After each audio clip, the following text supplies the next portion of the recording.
pré-exponencial que envolvia essa função aqui, φ de TBTA, tá certo?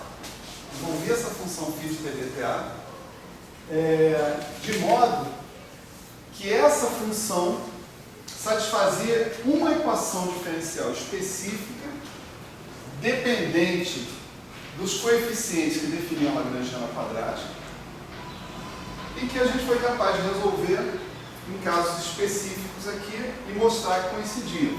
Por exemplo, no caso da partícula livre, os coeficientes que definiam a lagrangiana quadrática eram c de t igual a e de t igual a zero. A gente resolveu a equação diferencial, encontrou o φ era tb menos ta, tá certo? Esse φ que aparece aqui. No caso do oscilador harmônico, o coeficiente era constante, era m ômega 2. Resolvemos a equação diferencial, calculando a solução em t igual a tb, e colocamos lá. E essas equações, elas vêm da lagrangiana? Não. Não, da onde vem essa equação? Do cálculo do meu determinante. Tá. Lembra? A gente tinha um determinante gigantesco para calcular e a gente foi super esperto com esse determinante. A gente não, o Schumann. César que é de César, a Schumann que é de Schumann. Então o Schumann foi super esperto, arrumou uma relação de recorrência, mostrou que conseguia calcular o determinante como resultado de resolver uma equação diferencial de segunda ordem. Tá certo? É esse o resultado central para lagrangianos quadráticos. Tá certo? Então, para lagrangianos quadráticos, nosso resultado é esse. O genérico. Onde este φ, tá certo? Satisfaz a seguinte equação, né? d2φ dt2 mais c de t φ igual a zero. Acho que era menos, né? Essa equação com essas condições de contorno. Φ de TA igual a zero, φ ponto de TA igual a 1. Então, para uma lagrangiana quadrática, resolver encontrar o propagador se resume a descobrir qual é a trajetória clássica e calcular a ação sobre essa trajetória e calcular esse φ, que é a solução dessa equação diferencial. Então, numa lagrangiana quadrática, o problema está resumido a isso. Certo? Parou aqui. Agora vamos pensar num problema genérico. Né? Um problema genérico tem um potencial aqui que não é necessariamente quadrático. Né? Pode ser x4, x5, x6, coisa desse tipo. Né? Então, mesmo assim, eu vou insistir em fazer uma expansão semiclássica, uma expansão próximo da trajetória clássica. Então aqui, ao contrário do caso de uma lagrangiana quadrática, a expansão não termina aqui, ela pode prosseguir. Né? No entanto, usando os argumentos do método de ponto de Celan, né, da aproximação da WKB, das coisas todas que a gente falou na aula antepassada, eu resolvo que parar a expansão ali é uma boa aproximação. Tá certo?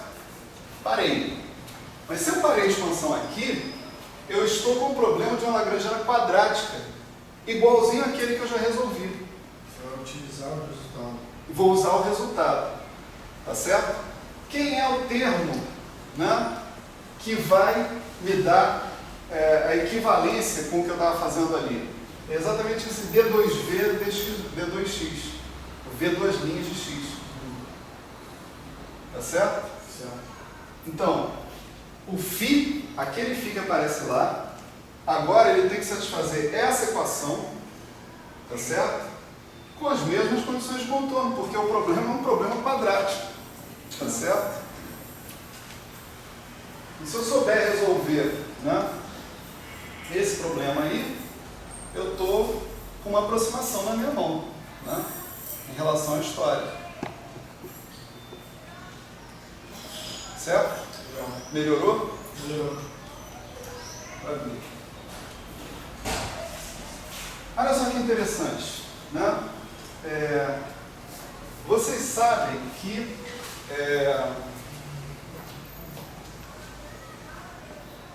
as equações de Newton né?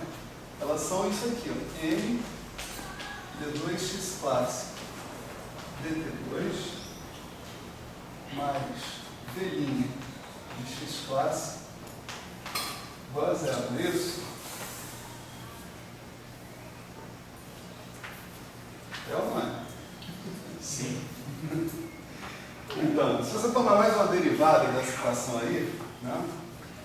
Mais uma derivada, ddt isso aqui continua dando zero, né? No princípio, e você pode ter o seguinte, você vai ter m d2 dt2 de dx clássico dt mais v duas linhas de x clássico dx clássico dt igual a zero.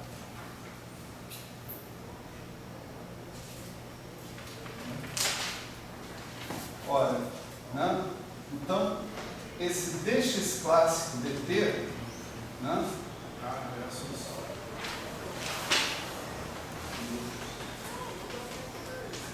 É uma solução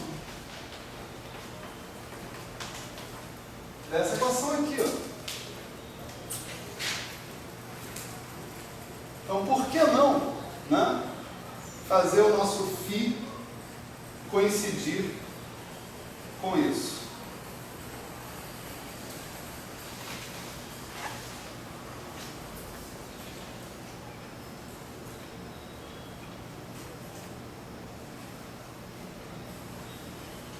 Né?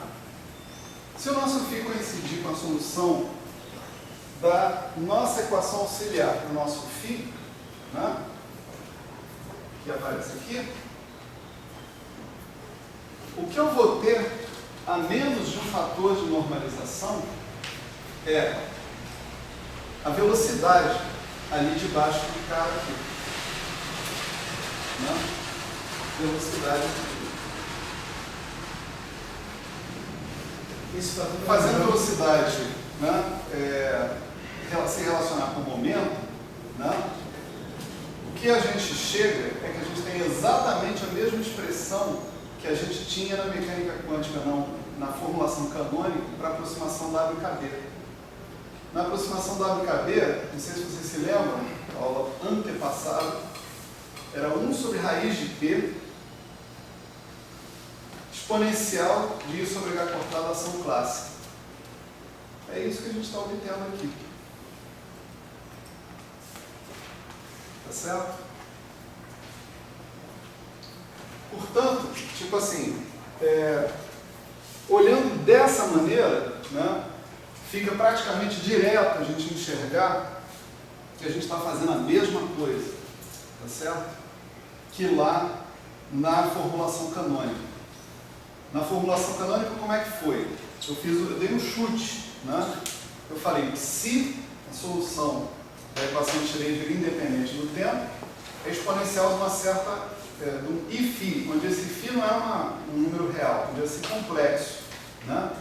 Quando eu calculava esse Φ até a ordem H cortada, né, eu via que ele começava com uma parte real e tinha uma parte complexa, que era I logaritmo de raiz de P, I logaritmo de 1 sobre raiz de P. Você tem um exponencial disso, então isso vai dar uma função de onda que é 1 sobre raiz de P exponencial da integral de P. Ninguém lembra mais disso, tudo bem. Né? É só dar uma olhada no vídeo, né, de 2 aulas atrás. Né? Então agora, a gente, fazendo a integração funcional, a gente obteve um resultado completamente consistente com aquela aproximação que estava lá. Certo? Conforme eu tinha prometido anteriormente. Né? Então isso coloca para a gente, né, mais uma equivalência, né, assim, do método de integração funcional com algumas vantagens. Né? Eu acho, essa é a opinião pessoal, E do ponto de vista da integração funcional, isso aqui está muito, do ponto de vista da mecânica quântica, isso aqui está muito, é uma aproximação muito mais bem organizada do que a aproximação da WKB que a gente faz usualmente. Aqui você está vendo tudo claramente. Estou expandindo em torno da solução clássica, né? Eu tenho que calcular uma função quadraticamente ali, né? Satisfazendo esses requisitos. É preciso que o V2' seja suficientemente suave, né? Para não produzir variações abruptas. Né? E, tipo assim, calcular isso daqui é uma coisa que está imediatamente acessível para qualquer um. Né? Da próxima vez eu queria ver se a gente discutir um pouco, né,